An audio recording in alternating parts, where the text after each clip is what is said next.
join me in welcoming Gov Scott Walker.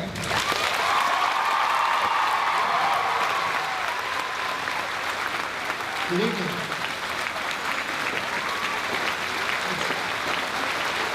Good evening.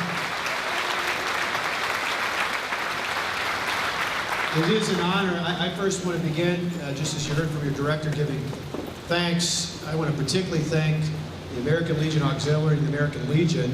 You've got the national president, you've got the state president, you've got the state commander of the Legion as well, and I know for both Girls State and Boys State it would not happen without the American Legion Auxiliary and without the American Legion, and so a major thanks.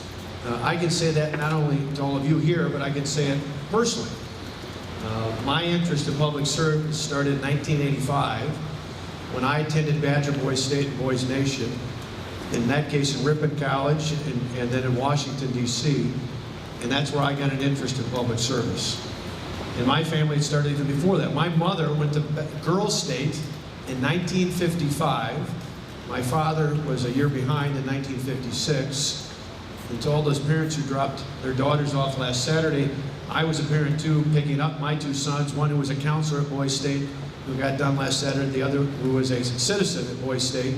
And so I can relate to those who are dropping off and picking up and everything else in between. And I know for all the parents here, you're certainly proud of your daughters, just as I was proud of my sons the last 2 years being at Boys State. But as a state, we're particularly proud of you. We're particularly proud of you.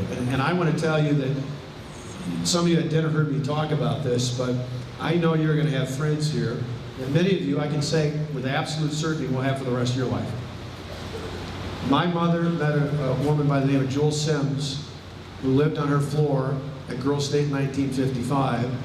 Jewel Sims sat with my family on January 3rd, 2011, when I took the oath of office, because Jewel and my mother had been friends for the last 52 years, or 57 years, excuse me, I have to think about the time frame there.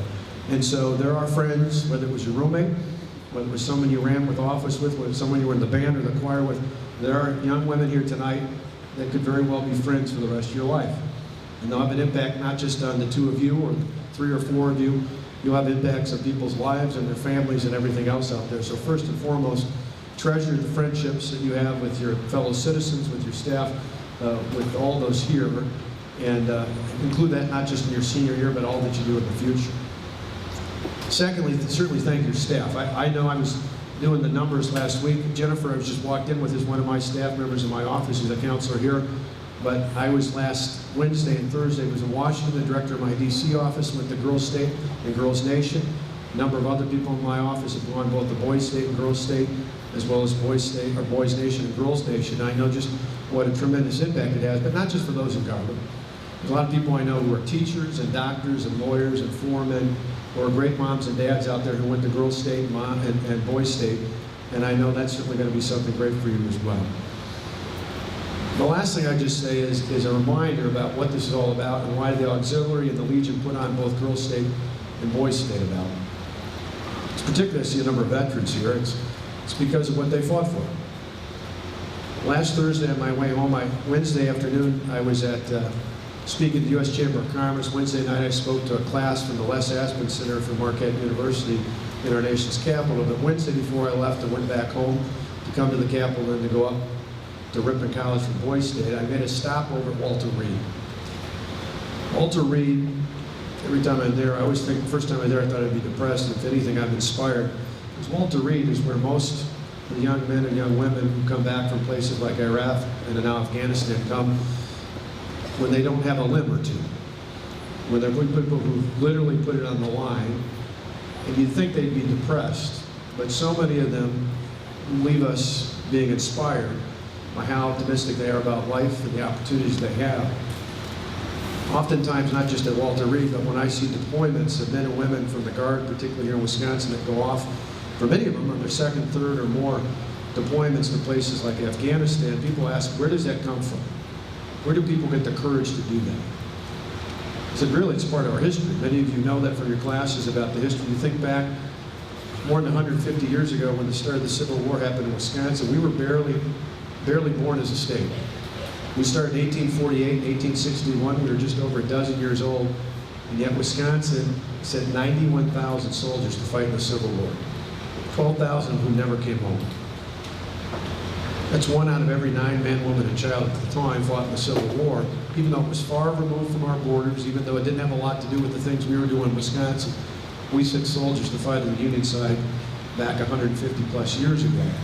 And all throughout our history ever since then, in World War I, World War II, in Korea, in Vietnam, 2 decades ago in Desert Storm and Desert Shield, and now in places like Iraq and Afghanistan, men and women from this state serve proudly, bravely, with great courage, ultimately to defend the freedoms that many of us, or many, probably not this week, but many of the people you know often take for granted. Freedoms that are endowed by our Creator, guaranteed by the documents we see in our nation's archives, the Constitution, as well as the Declaration of Independence. Freedoms that every day the men and women in uniform still fighting today stand up and defend on our behalf. Some of you someday, including some of the officers up here, might hold elected office like I do. The local level, the state level, the federal level. Many of you in the audience might as well. Some of you may work in government, but others will go on to be great successes in many other things in life. Don't ever forget the friendships you had this week, and particularly don't ever forget why those men and women in both the Legion and the Auxiliary made sure there was a program like this here in Wisconsin and across this country to ensure that no one ever forgets why our men and women in uniform have fought in the past, why they fight today, and why those freedoms are so important to stand up and defend every day of our lives. God bless you. You're the best of the best. Don't let us down. We know you won't. And on behalf of a lot of proud parents and a lot of proud people across the state, congratulations for being Badger Girl State citizens.